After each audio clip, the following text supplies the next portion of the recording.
My name is Orloff Miller. I represent the Kentucky Heritage Council here today. That's your state historic preservation office. Every state in the country has one. So greetings from Frankfurt. I wear a couple of different hats at the Heritage Council, and one of them is I'm writing the next 5-year preservation plan for the Commonwealth. And in preparation for that, we did a survey of people all over the state, and I'm sorting through the results now in the last couple of weeks. And one of the most common remarks that we get is we need more money we need more bricks and mortar money to do rehabilitation in our properties. That's one data set. Another data set, I also run the Certified Local Government Program, which, as you may know, gives money to cities that have a preservation ordinance and a local historical district which imposes design review on landowners. And the pushback we get, and a significant amount of pushback in the survey we got is, well, how come I'm being asked to do stuff the government wants me to do without being reimbursed for it? It's a form of taking, or at least a compromise on my rights to free, simple land ownership. The way the National Park Service thinks about all this, and ultimately most of this stuff is coming down from the Park Service, is number one, there's some reluctance to give private landowners funds to add value to private land. And that's true across the country in just about every federal agency. But what we're asking in a design review historic district is that everybody commits to a certain level of quality in the work that they do, with the understanding that their real estate values are going to rise, that it's for the public good that they're doing it. And it's framed sort of like conservation law. We all know that fee simple land ownership has compromises to it if you're going to put a coal mine in the middle of town, right? So there is a form of public responsibility for what you do on your private land, just as there's a public responsibility for how you treat a property in an historic district. And the idea is you're contributing to the common good of everybody in that district, with this personal commitment, with this commitment of your landowner rights. So it makes it all the more important that we have something from the government like historic tax credits, because it's dollar for dollar money back in your pocket for you taking the initiative as a private landowner to improve the property. And it's a brilliant solution to the dilemma of we can't finance private people adding value to their land, but we want them to add value to their land because they're in an historic district. The Preservation Rehabilitation Tax Credit Program is the federal response to that dilemma. But I wanted to say that out front because I'm dealing with both sides constantly. So things to think about. Now, we're responsible as an agency for the identification, commemoration, and preservation of prehistoric resources and historic buildings, sites, cultural resources throughout the Commonwealth. They include things like the dry-laid stone fences. They include traditional cultural landscapes like farming landscapes. They include townhouses in downtown historic districts. It includes archaeology sites all over. The identification part takes the form of surveys. The commemoration part takes the form of listings on the National Register of Historic Places, which is done to very specific standards that we hope are replicable every time that we do them, so that we're dealing with objective standards when we talk about properties. And the preservation of things is, of properties, is where we hit the issue of, okay, on the National Register, it's a good commemoration, but it doesn't do a darn thing to protect my property. I can do anything I want with that National Register site. Real protection happens in these design review historic districts, because then there are legal protections for the historicity of your property. And that's where true historic preservation law hits. General overview of the office. The Heritage Council, like every state historic preservation office, derives its mandate from the National Historic Preservation Act of 1966. We're funded in part through the Historic Preservation Fund, administered by the National Park Service. They require that 10% of any money they distribute to the Kentucky Heritage Council goes into certified local government programs for doing preservation work in the cities. So I'm administering that 10% in the form of grants to CLG cities across the Commonwealth. We also are required to administer a federal tax credit program. And I'm going to be talking about two different tax credit programs. There's a federal program and a state program.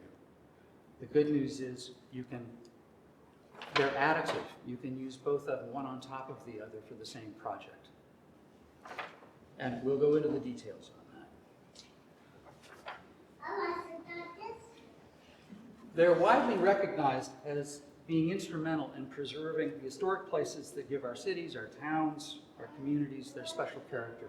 It's the single most successful financial incentive program for historic preservation in the history of preservation for the United States. And it's being emulated internationally now because people are realizing that the owner is ultimately responsible rather than the government imposing something.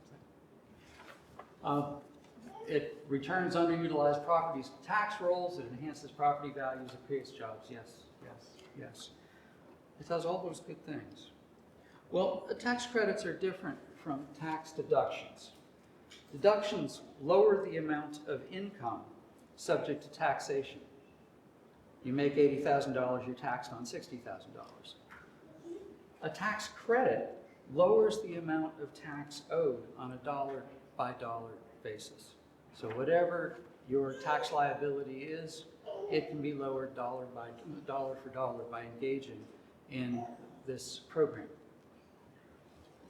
We recommend, before considering the program, that you contact us first. The biggest reason is because if you start work before contacting us, you might disqualify yourself for the standards by which we have to abide. So contact us first. Any work done prior to approval of one of the steps in the process risks being denied the credit. Contact us first. It's also a good idea, especially if you're dealing with a property that's tied up with more than one owner or with a family or something like that, to contact a tax professional to assist in the program. If you've already got it, I don't do my own taxes. I have a CPA. I think a CPA is a great idea for everybody. But contact a tax person if you're going to do this. They won't charge you much just to step in every now and then and review what's going on. If the project isn't your own personal residence, it isn't where you live, then you have to work with a CPA when you're submitting the final documentation for a commercial project. Okay? See, hear all the enthusiasm in the room? There are 3 criteria to be eligible for, and this is true for both state tax credits and federal tax credits. And we're going to be talking about each of these in detail, but as a quick review, a quick summary, the property has to already be listed on the National Register of Historic Places. Now that can mean you are within a National Register Historic District as what's called a contributing property. In other words, your property isn't the gas station on the corner, your property is one of the pretty Victorian houses. Okay? You need to hit a threshold of money in the project, which is phrased here as a substantial investment. to qualify for the tax credit. And the third one is the one where we step in and talk with you and talk with your contractor throughout the project to enforce federal standards for rehabilitation. And these aren't guidelines. Guidelines are suggestions. These are standards, which means they have to happen or you don't get the tax credit. On the other hand, when you look at the standards, you'll realize, one, they're very, very reasonable, and two, it means that you take the high road in your rehab project that you were intending to do all along.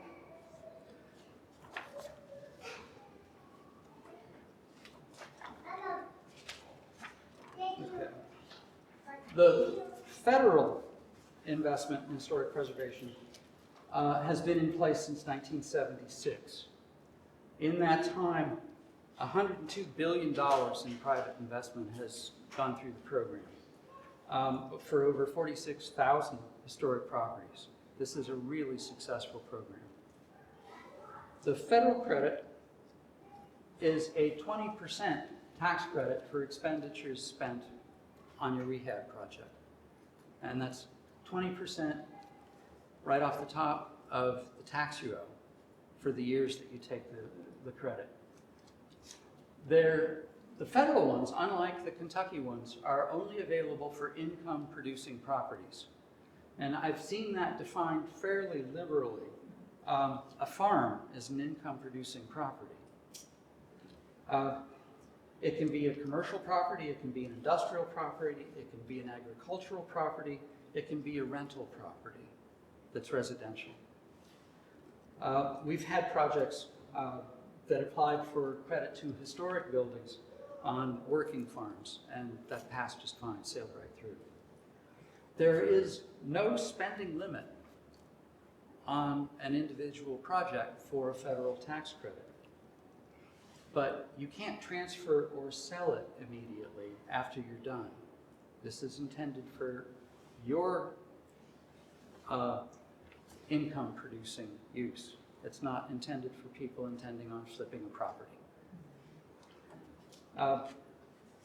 You can take the credit annually over a minimum of 5 years and up to 20 years after the project. Kentucky has a slightly different program. We're not a particularly large or a rich state, but in 2021 we ranked 9th nationally in the states that are utilizing the federal tax credit, and 9th nationally in the number of completed projects annually. Our projects during last year totaled $80 million. It's tremendous for a single year. The National Historic Preservation Act of '66 that founded the state historic preservation offices laid the groundwork for preservation tax credits. Subsequently, the Tax Reform Act of '76 ushered in tax credits, or '86, pardon me, in narrow instances and was expanded in '81. '86 is the watershed year when the Tax Reform Act created the 20% tax credit. Now, our Kentucky version of the same idea was created in 2005. It has grown every single year since then. And most of you in the room have probably heard that in the last legislative session, the rules of the game were redrawn and the program has expanded drastically. And I'm going to talk about that. But from its inception, since 2021, the tax credit has leveraged $709 million in private investment, preserving 1,100 historic properties. 23,800 jobs were created to get these projects done, based on a formula by the economist Donovan Ritkema.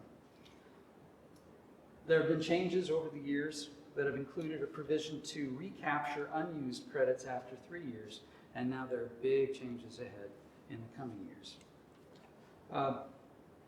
Unlike the federal tax credit, which is only available for commercial or income-producing properties, The state tax credit offers three options. A 20% credit that mirrors the federal one for income-producing properties. Same definition of what we mean by income-producing properties. So the state 20% plus the federal 20%, you get 40% off your taxes because you can piggyback them. But what if you're an owner-occupied primary residence? You want to fix up the house you live in. You get a 30% tax credit from the state of Kentucky, but it doesn't apply to the federal program. You can't apply to the federal program for your personal house, but you can apply to the Kentucky program and you get a better percentage. You get 30% rather than 20. There is also an option C, which sounds a little obscure, but I think we're going to see it used quite a bit. The 20% credit can be used for other properties, including historic landscapes, second homes, and properties owned or managed by nonprofits. Things like the Wallingford Foundation. Local governments can use it, churches can use it. So this expands it way beyond investors in a property or private landowners in a property or private landlords with a property to larger historic preservation organizations. If you've got an action group in your city, they could administer one of these projects if it's a 501c3. The biggest news for 2022 is the Kentucky State Legislature. Huge enhancements to the state credit. As of April 30th of this year, $5 million annual allocation for the state tax credit program has been increased to $100 million. It's from 5 to 100. So, in order to spend that, they also increased the cap on what you could spend for a specific project. It's $120,000 as a cap for a personal residence and $10 million for a commercial project. Now, what we're seeing is a lot of these commercial projects take an historic building like a school and chop it up into condos. If they do it according to the Secretary of the Interior's standards, then every classroom is still visible as a classroom. Every auditorium is still visible as an auditorium. It does not lose the evidence for its original use. Okay? So the original integrity of the building is protected, but you're adapting it for reuse in something else. And I should stress that what you can use this money for is also rather liberally applied. The idea is to rehab it for current use, so you can spend it on the HVAC system. It doesn't have to be historic. You're not restoring it to a museum standard. You're fixing it up for current use, which is a very important distinction to make. The allocations are given in each June. We just finished up figuring out what the coming federal fiscal year projects were going to be. That decision was made in late April. But these new rules apply for the next round. So get your proposal in before April of next year, and you can be on this list.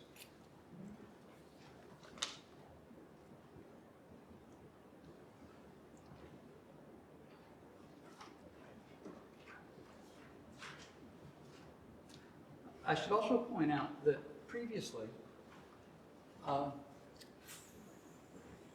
see, the cap, the 10 million cap was set at $400,000. So this too has gone up dramatically.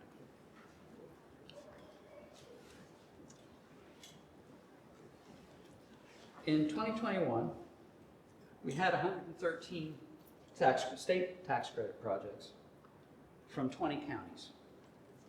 55 used the 20% commercial credit, 52 used the 30% residential credit, and 6 used the other category of nonprofits and churches and governments using the funds.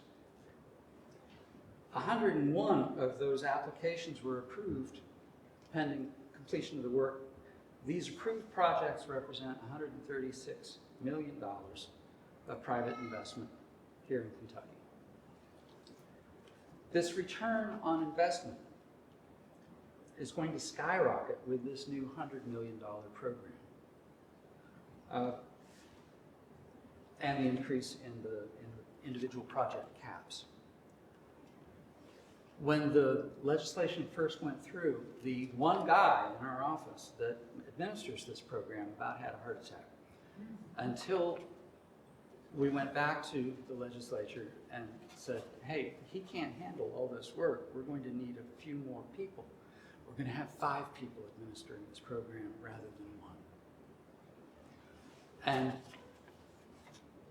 I think the ease with, if you're experienced with the program in the past, I think you'll find that the ease with which the program workflow happens is going to increase dramatically with the addition of staff.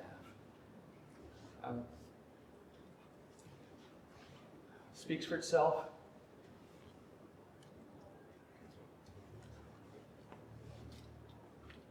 I'm not going to go deeply into the history of the Act. If you want to know what the Kentucky Heritage Council does, this is kind of a checklist of all the things that we do. Section 106 requires federal agencies to take into account the effect of any undertaking, which means anything that uses federal money or anything that requires a federal permit. And it's the way most archaeological survey and architectural survey is conducted nationwide. Most architectural and most archaeological work in America isn't done out of universities. It's done because of Section 106. I have made a living as a Section 106 archaeologist and architectural historian as a consultant for nearly 40 years. And a lot of good work is coming out of it. One of the best things about Section 106 is it requires public input for any undertaking. And so it's a good way of mediating between the requirements of the law, the requirements of the undertaking, and the public who are going to live with the result. There's a lot of concern right now about things like industrial solar being installed in farmland, or what happens to quality of life around these giant windmills. That is exactly the kind of installation, exactly the kind of undertaking that can be addressed with procedures of long standing through Section 106. So if you have something like that going on and there's a furor in your community, ask the local people to apply this federal standard. And you can walk through a process that's been in place since 1960s. They also established the National Register of Historic Places. We'll talk more about that in a minute.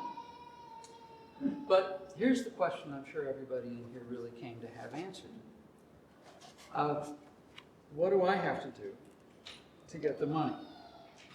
Everybody wants to know. So let's go back to those simple principles.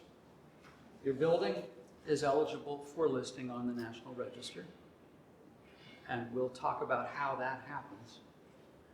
You have to make a substantial investment in the rehab project, and you've got to follow the Secretary of the Interior standards. So let's unpack that. First, to be eligible, the building is either listed individually on its own merit, with its own nomination, freestanding, as something worthy of being listed on a national commemoration list, as being something important to the history of our country. There are several criteria that are involved, and we'll talk about that. You could also be a building among many in an historic district, as we said. But it needs to be considered one of the contributing buildings in the original nomination. It's called out in the nominations, this is a contributing property. If you're a contributing property in a district, you're golden, you're ready to go.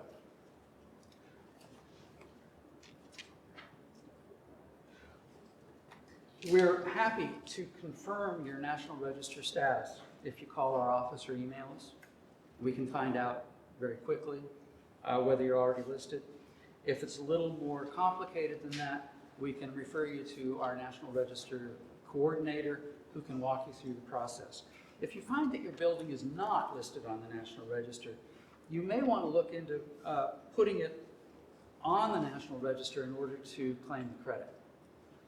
Our office can assist you with that process as well. We do many of them every year.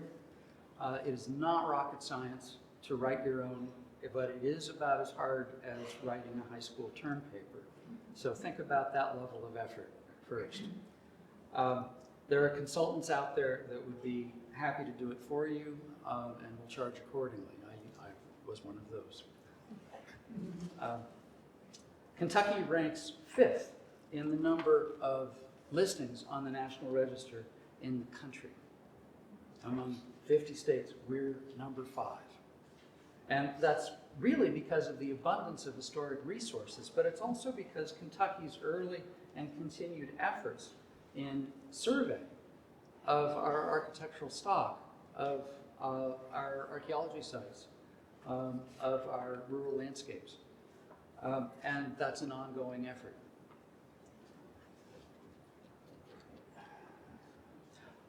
A point of confusion I want to make clear. A National Register district is, as it implies, a national recognition, but it doesn't provide any cover or protection for what happens subsequently to the property. It's a commemoration. A private, or not private, a local city historic district, often called an overlay district, is just another form of zoning. If you're in an H1 district, that means there's an historic overlay district in operation, and the zoning regulations are in the city ordinances for what happens in an H1 district, and it includes design review.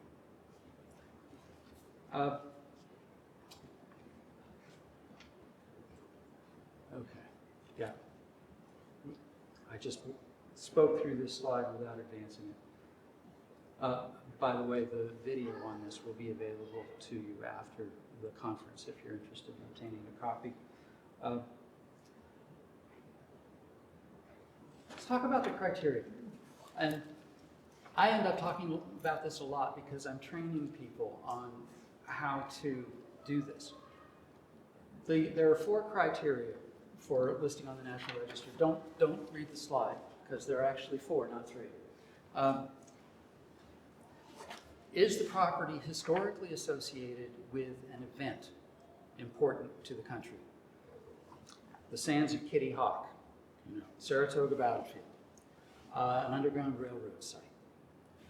Those are events important to our history. It can be the Black Barber Shop that was the social nexus of a neighborhood for 40 years. That's important community history. It can be associated with a specific person important to our history.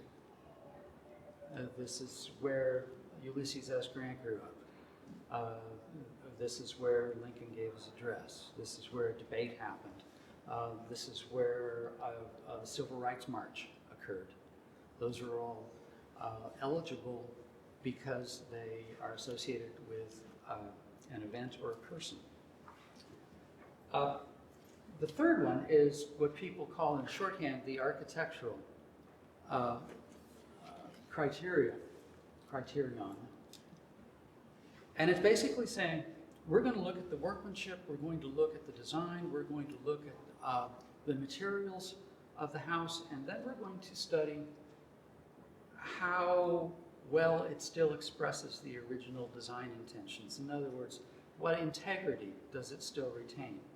And integrity isn't the same thing as physical condition. You can have a very dilapidated house that still has all the details that mark it as an early Italian row house, for example. It still retains all of those details, all of those things that an architectural historian recognizes as, oh, I know what that is because this, and this. On this house, the brackets across the bottom of the eave, the very narrow, skinny, tall windows, the fancy filigree on the ironwork, they all point to what's called the Italian period in American architecture. If you take one of those away, you're hurting the historic integrity of the building. If you let it rot and all those things are still there, it still retains its integrity. You see what I'm saying?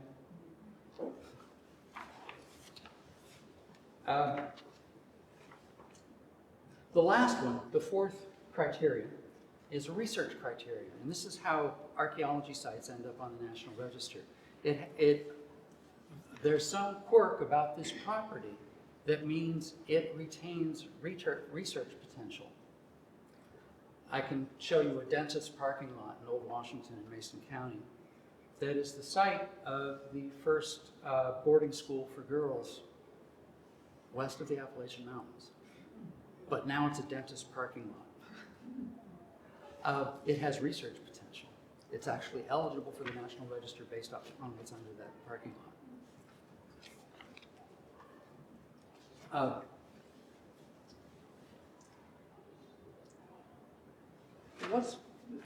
You probably figured out when we started talking about how do I apply for this, what is this wiggle word substantial investment? And this is interesting. Owner-occupied in Kentucky requires $20,000 of personal investment before the program can kick in. For nonprofits, it's also $20K.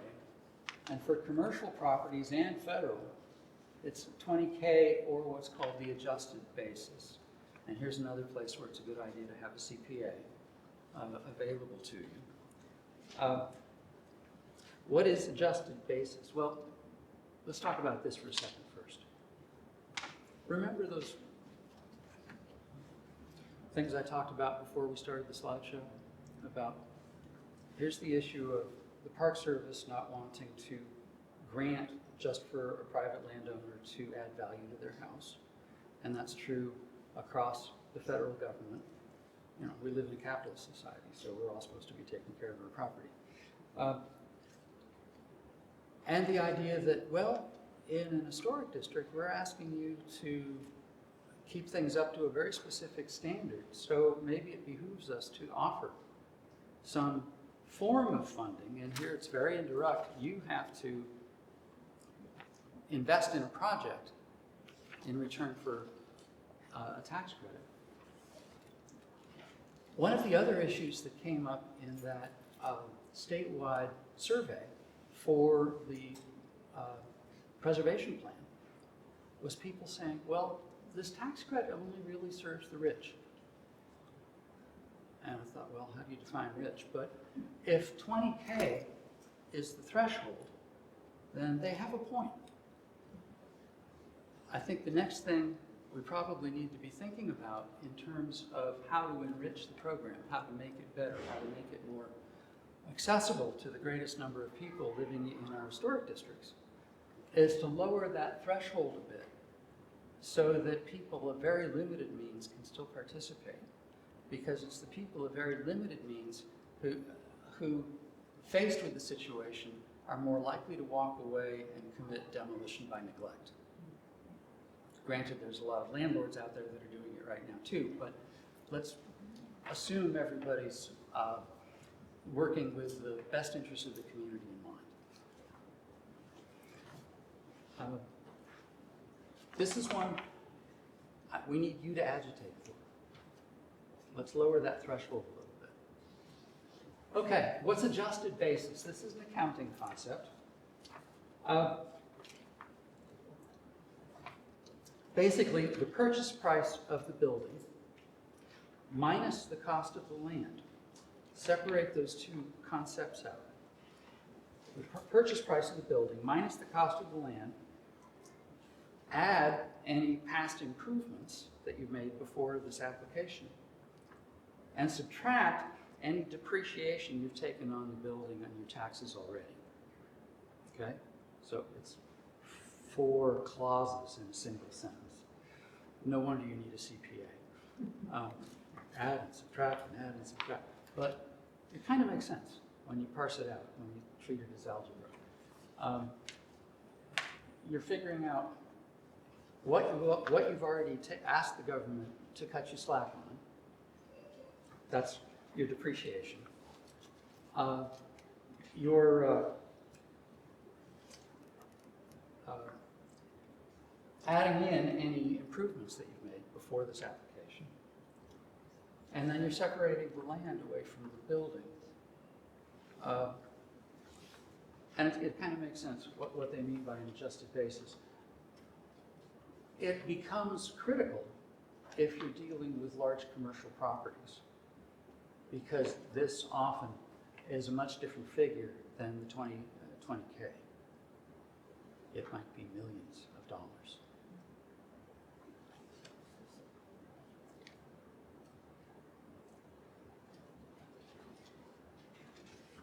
Now let's talk about what you can pay for using this program. These don't have to be things traditionally considered historic preservation. It's any work that contributes to the building's preservation and its accommodation for modern use. And that includes things like HVAC, redoing the electrical. If you've got knob and tube electrical, then redoing the electrical is a really good idea. Even kitchen and bath upgrades are eligible. In fact, there are so many things that are eligible that it kind of makes sense to start asking, okay, what are the things that aren't eligible? Because that's a more sensible list. There's lots of things that are eligible. You can even help pay for the architect or engineering or developer fees. New additions. If you're building a garage, that doesn't count. I live in an 1850s house. If I reimagine what the original front porch looked like and try and build that, it's not eligible. Because what I'm doing is basically adding a myth on top of the evidence that's already there.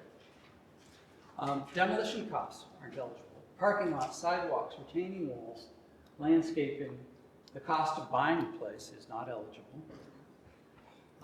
Non-permanent items, appliances, curtains. Yeah? Can I ask a question now? Absolutely. Okay. I have a carport that's attached to the house. Kind of like, my porch is attached, the carport's attached. I've been there 45 years and it was there when I got there. Would that be eligible? What was the year your house was built? Was the carport? The house was built in 1898. Yeah, there were no carports. No, I'm just thinking, Yeah. Since it's been there a long time, it wouldn't be eligible. The way you would make the case is if at the time the carport was built, other alterations were made on the property to update it to look like the period of the carport. In other words, if they made some Jetsons style sheathing across the front of the thing in order to make it look like a 1960s building, then there are two periods of significance: the period in which it was built and the period in which it was altered. But well, the front porch has like the filigree metal, yep. And so does the carport that you would add. It's an interesting argument. It's an interesting argument. I would take it to our guy. Okay. Before getting too deep, we committed in the program and ask him.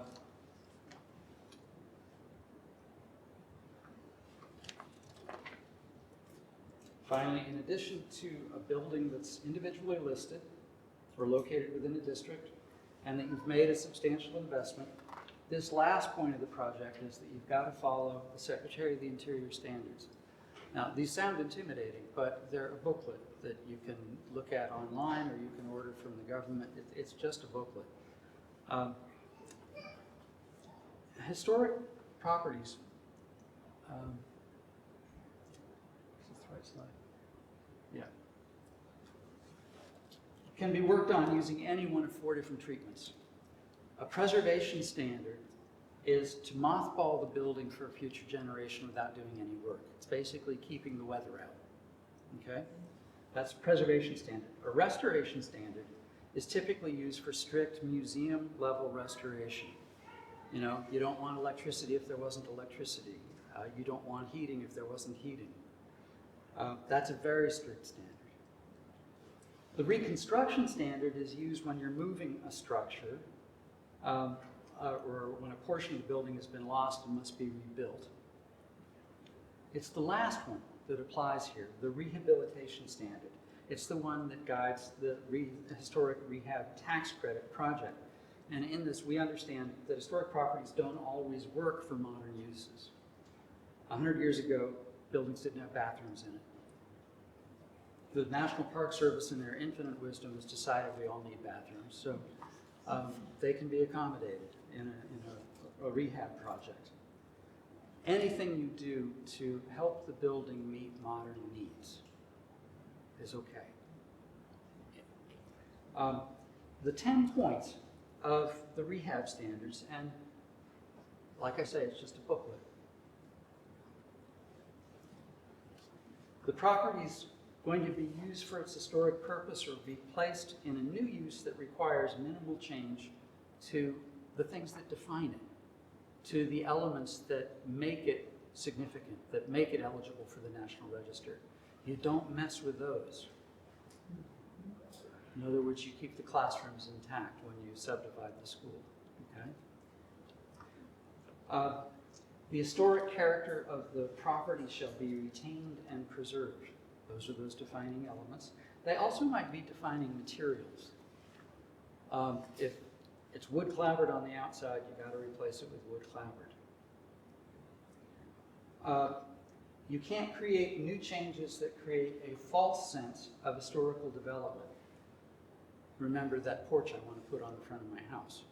I can design it so it looks perfectly Greek Revival, just like the rest of the house. But I would be creating a fantasy because I don't know what the original porch looked like. So it's not going to be eligible. Existing modifications that have acquired historic significance in their own right should be preserved. Think about your carport. Distinctive features, finishes, and construction techniques. Oh, I should be working on the slides here. This is an example of repurposing a building that changed the defining characteristics of the structure. And two concepts that help understand these two examples are scale and proportion count.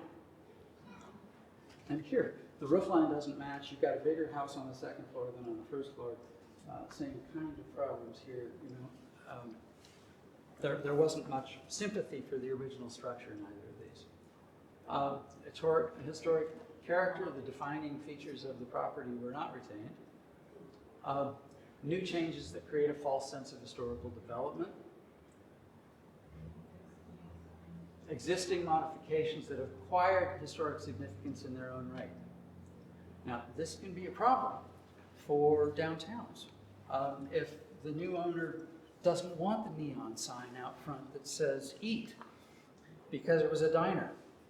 Well, we've got one of those in Maysville, and it's now Exquisite Artistic Treasures. It's a jewelry store with the sign eat out front. They use tax credits. Distinctive features, finishes, construction techniques need to be preserved. And this is a tough one for homeowners that have a vision of what they want their interior to look like. If the original interior is dark varnish, you can actually clean the varnish and re-varnish the thing, and it'll actually brighten it up quite a bit. But it does darken over time, and it looks a little solemn, and people think, you know, I really want the white paint on mine. Don't do it as a tax credit. Can't do it as a tax credit.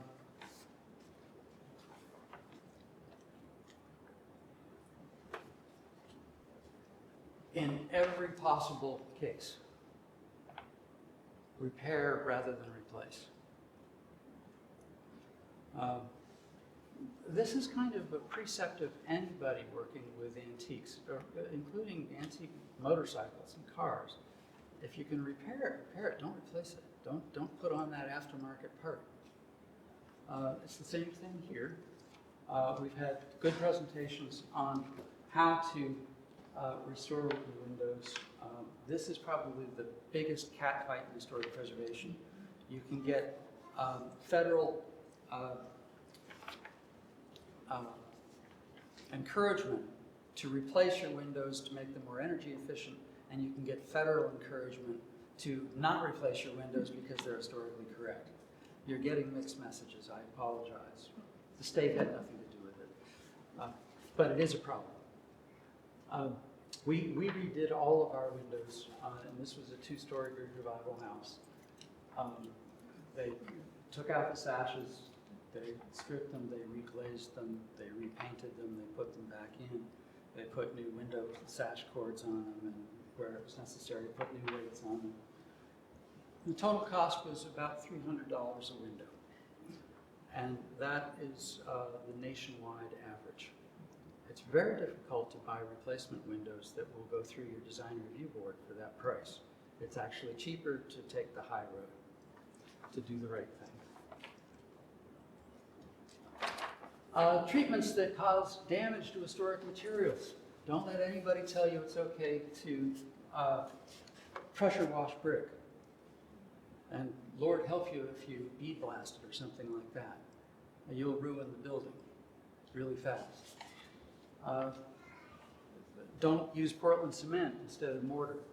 Go out and find out what the mortar formula was for your brick before attempting to repoint it. It's not a difficult process. It's as easy to work with the stuff as it is with modern materials. And the most important thing, the mortar is sacrificial and the brick survives. That's the way it was designed to work.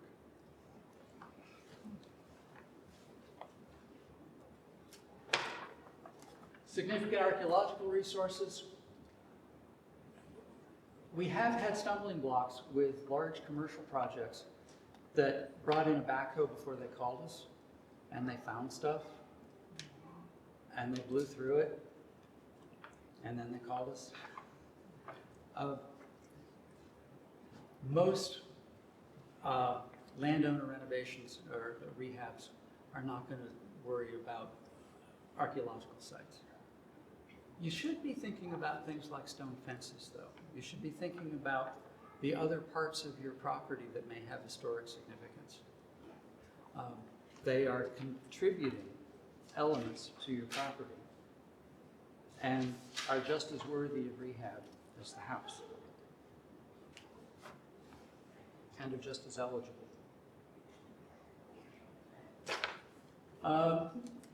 New additions do not destroy historic materials that characterize the property, and the new work has to be differentiated from the old.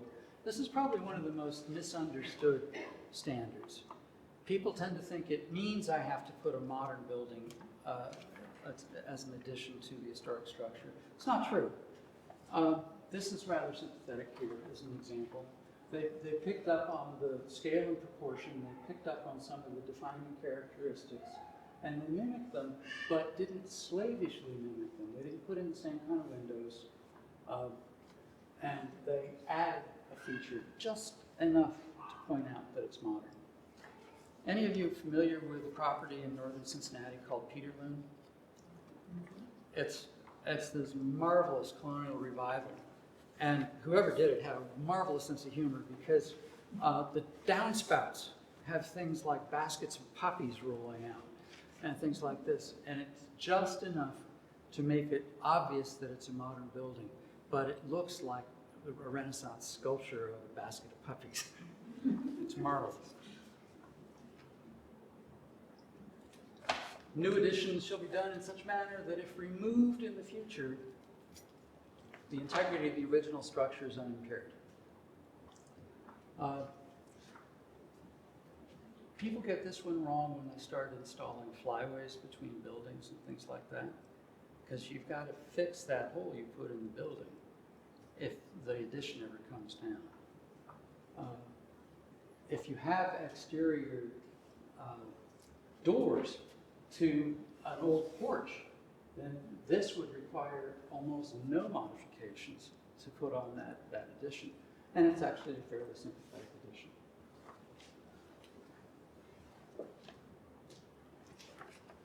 Okay.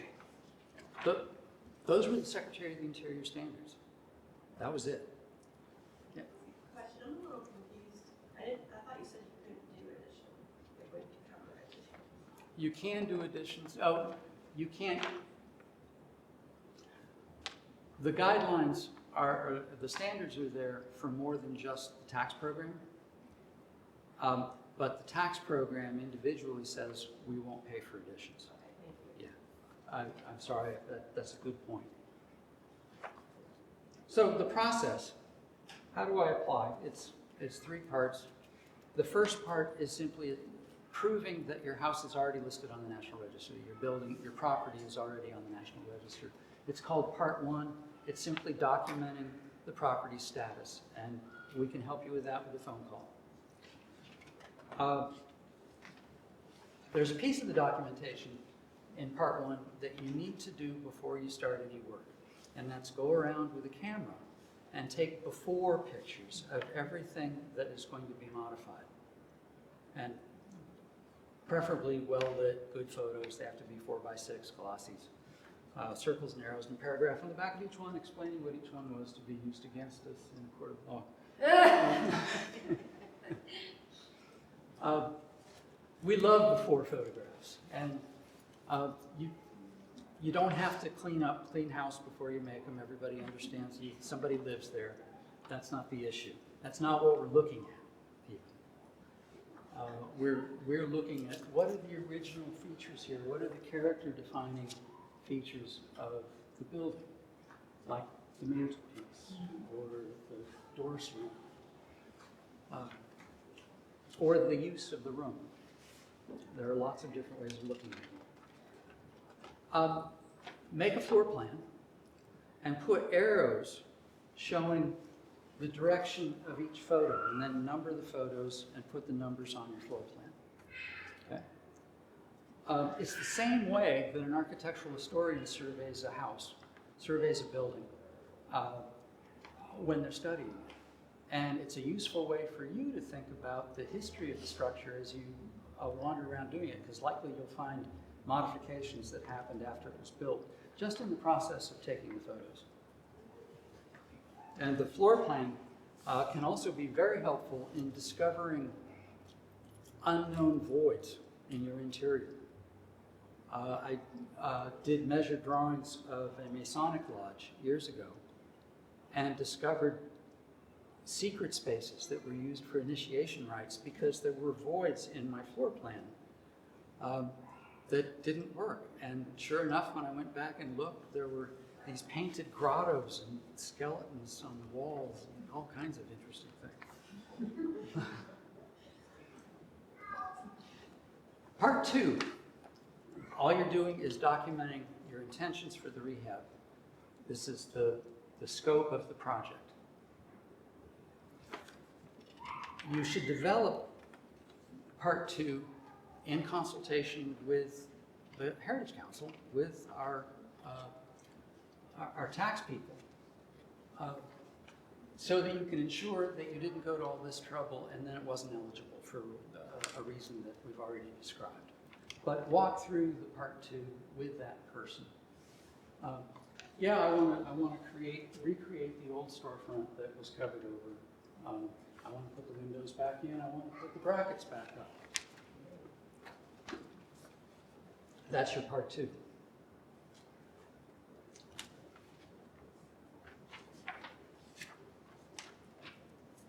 As a reminder, and I'm required to say this, all work done prior to the certification of these applications at the Part 2 level is done at the applicant's own risk that they might be rejected if they haven't already been in consultations.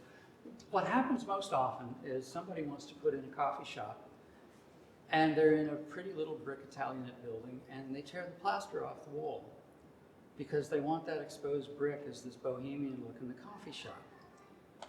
Well, you just wrecked the historic finish of the building before you came to us to consult on the project, and you can't do it. We can't help you anymore. So consult first, and we can talk about ways of getting that bohemian look without altering the Secretary of the Interior standards.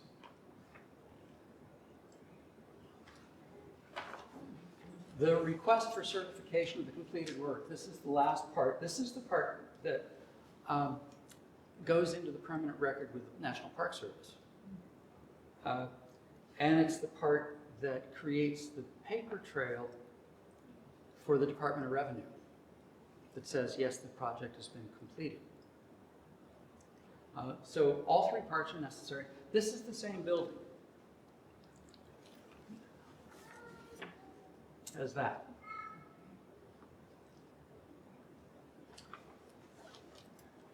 And that can be done as a tax credit project. There is a part for a summary of investment and election of credit. It's something you should have the CPA do. It's basically itemizing all your expenses. Going to a CPA is a good idea, or keeping a spreadsheet of everything that happens in the project.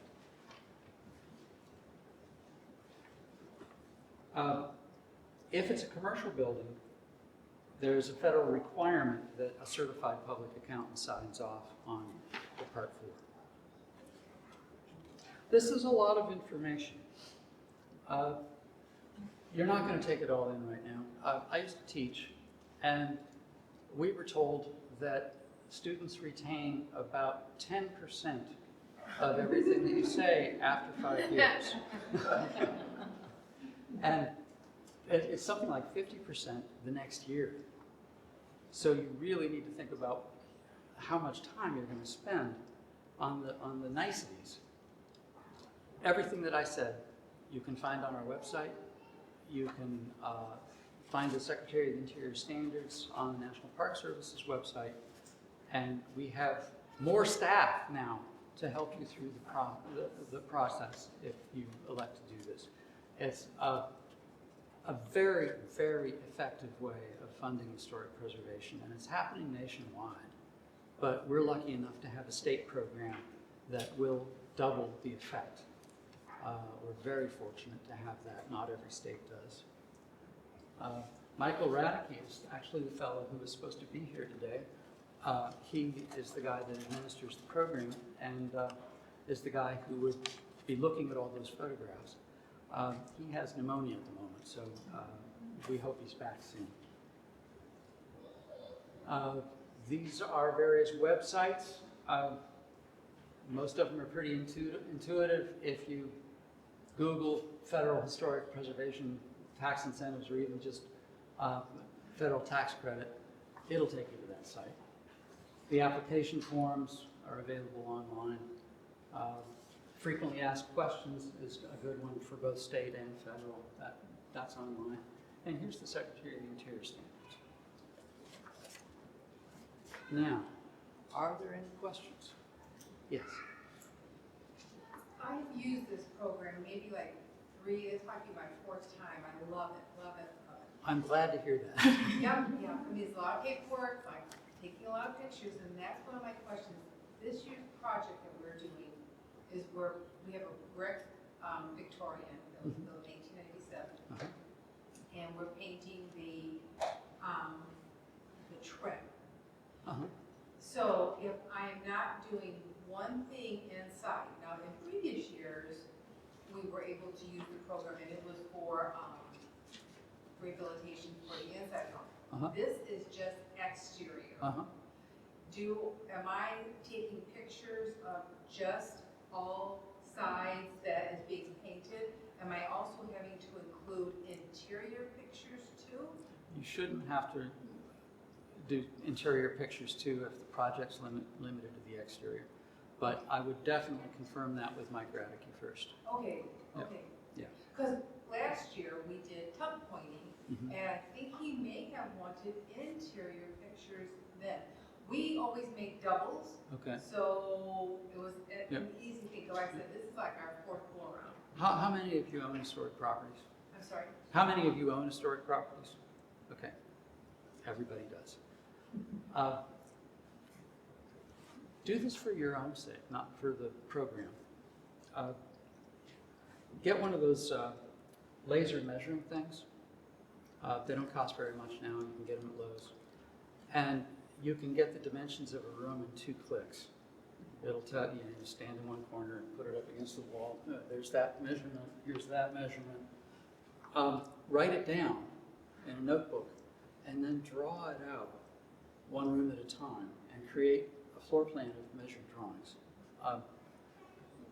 You will learn interesting things about your house when you do it.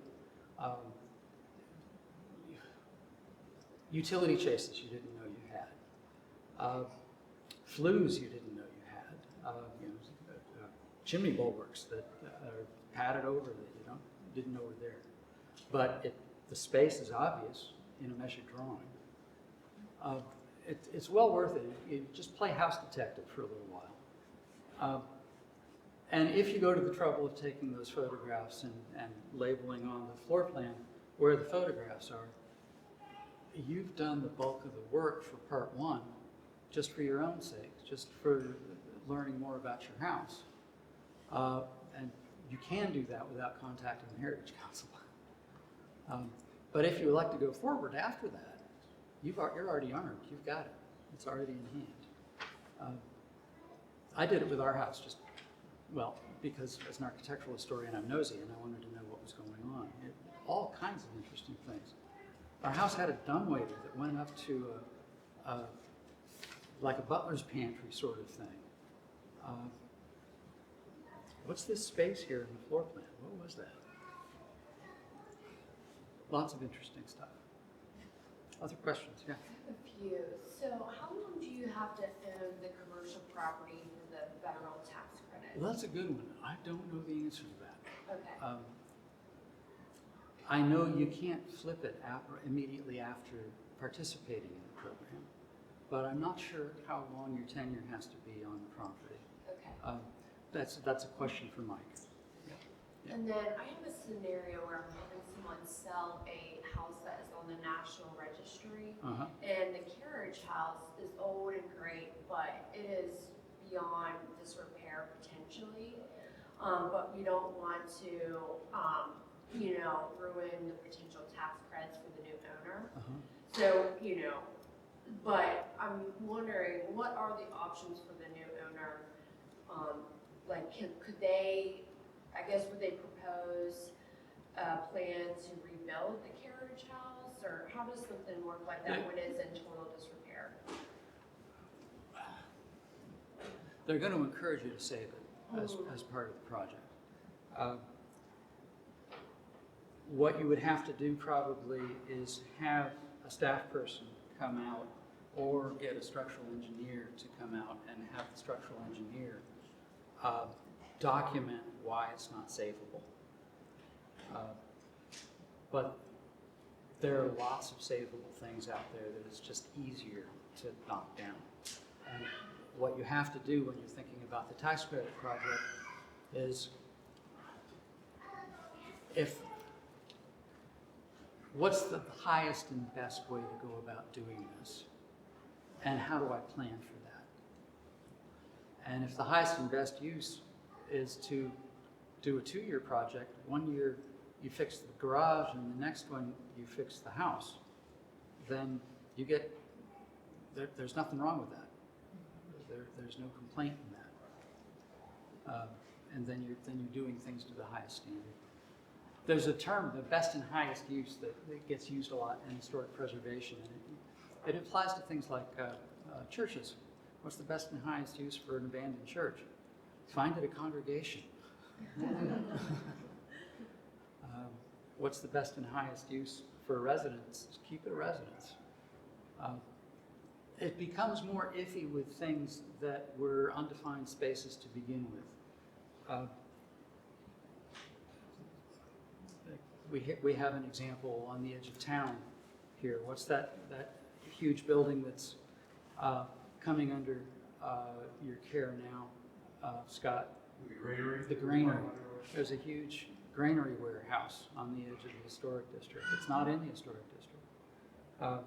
And they're figuring out adaptive reuse for that still honors it as a granary is an interesting issue. They may not go after tax credits for that one, simply because it's a difficult issue. But if you can, it's worth it. Yeah. So what about rooftop patios then? If it's currently an attic. If there was a widow's walk up there already, you're probably okay. That's true. Yeah, it's an issue. That one would be a tough sell to a design review board too. Yeah. We have a situation in Frankfurt where different people now own the building that the Kentucky Heritage Council used to be in. And it was this lovely building. And they want to put a rooftop bar in it. But it's within a design review district and they're not going to let them do it. But that was the vision. The vision was we're going to have a rooftop bar here. It'll be great. It's in the middle of a residential area. Other questions? Go ahead. In the way back. Yeah. I'm not sure if I worded this right. Let's say you have a brick house and you're gonna restore the brick, do all the masonry, but you don't like the original awnings, you're gonna replace them. Is replacing the awning going to disqualify the work on the? I suspect if most architects are going to consider the awning as something that has a use life, that isn't a permanent thing. Depending on the rules in your historic district, they might want you to require you to replace the awning, but they won't require you to keep the original awning. Okay. Yeah. But Presuming. they are kind of tied together. Like, let's just say you're just gonna change it because, you don't. People think about awnings these days for different reasons too. They think there's a big push in the Main Street program for making cities more walkable and things like that. So anything that promotes strolling and shade and connectivity between different parts of town is going to be promoted. And awnings are one of the big common quick fixes for when there aren't a lot of trees downtown. So that's just an example I was using. What I'm asking is, Yeah. are you going to disqualify claiming something that was otherwise would have been eligible by not upholding the standards in another section? Okay. Okay. Does that make Yeah. sense? Microphone still on?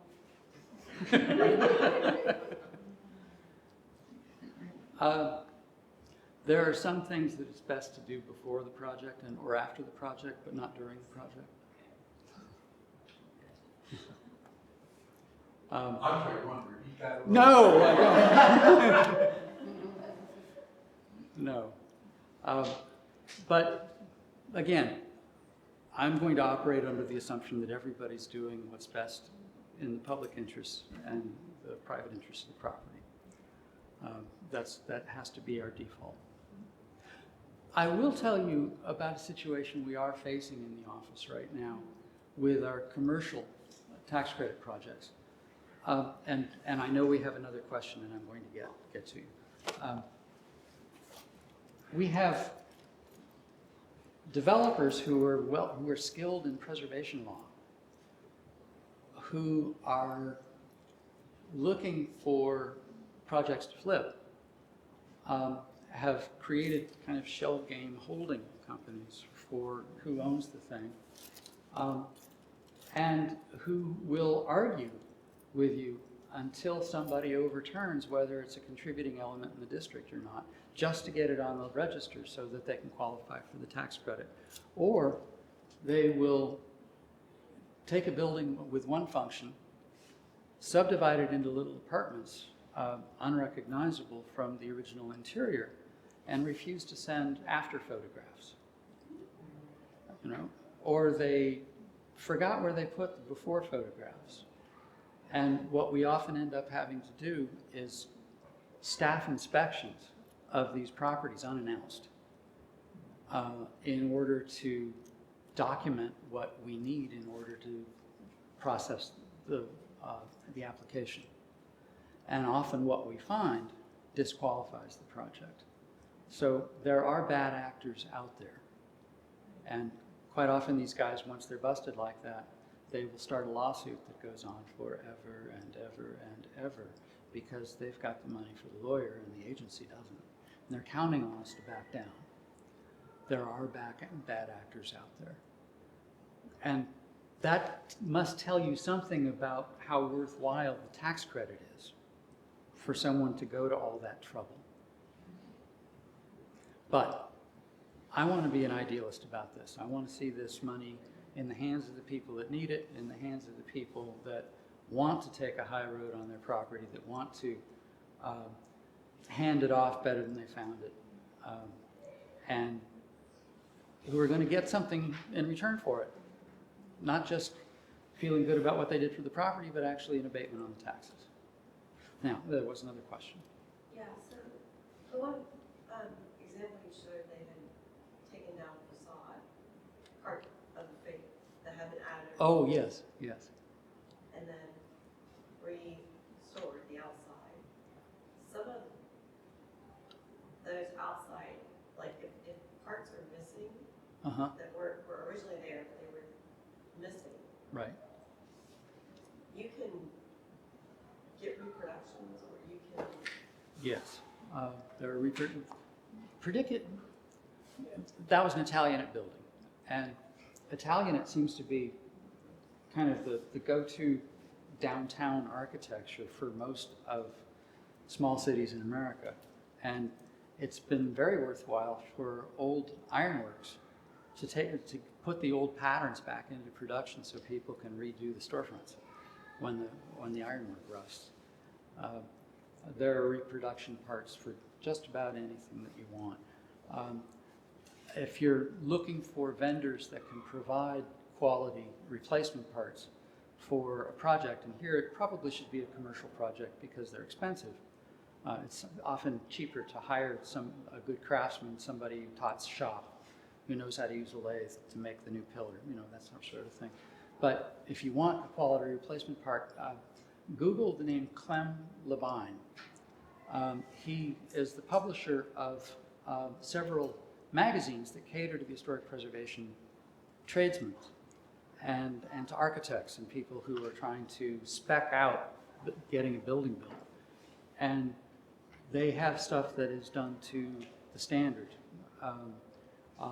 And often the point of one issue of every annual run of the magazine is just a vendor's list. So they're a useful resource. So if you don't know what was there. If you don't, that becomes an issue. If you don't know what was there, everyone is going to be different. Every building is going to be different.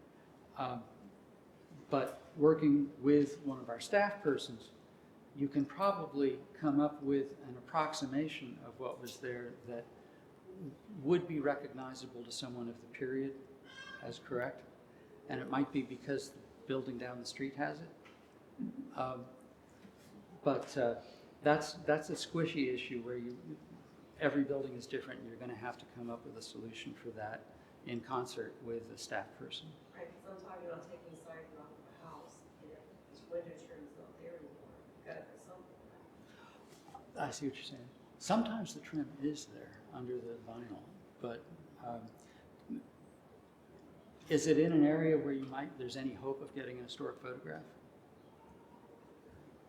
We've been very lucky in Maysville of having lots of historic photos downtown from the 19th century, but not every neighborhood had people that were crazy about newfangled cameras. But it's a wonderful resource if you can find, in fact, if you're here in Newport, Scott could point you at repositories of historic photos for the historic district. And I assume the tax credit would cover demolition in that respect as far as removing?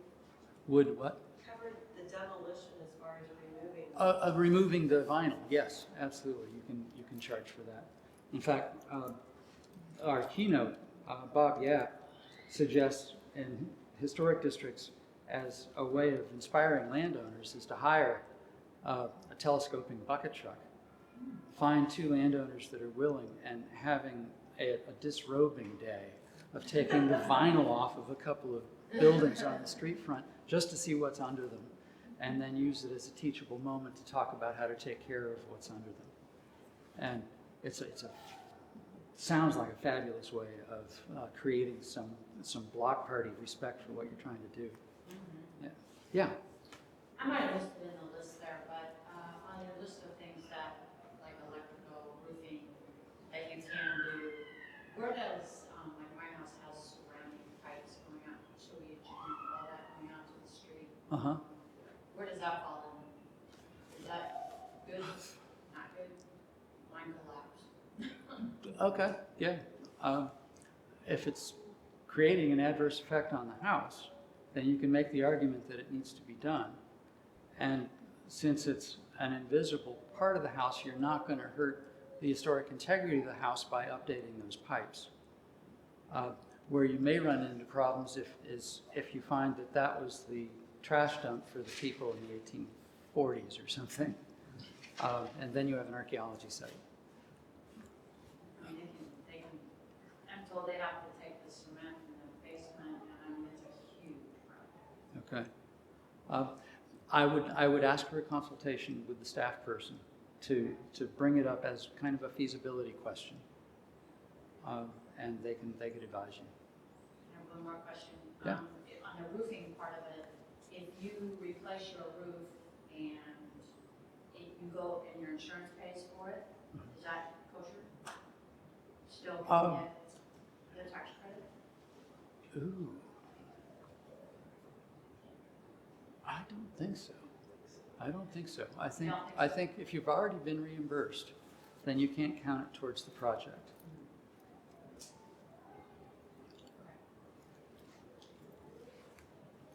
Is it 30% of the expenditure? So like if the amount that you turn in, and it's all approved, Yep. 30% is what that number is on the part 3 that they send you back, and that's what you take to your tax person? Right. Okay. Right. Do you deal with preservation easements at all? The same guy that does the tax credit project, Mike Radeke, is the inspector for the preservation easements. Preservation easements are a really nice idea if you're unsure about the handoff of your property to the future and you're worried about it. It's especially an issue if it's going into a family trust where nobody's going to take personal responsibility. In a situation like that, put a preservation easement on it.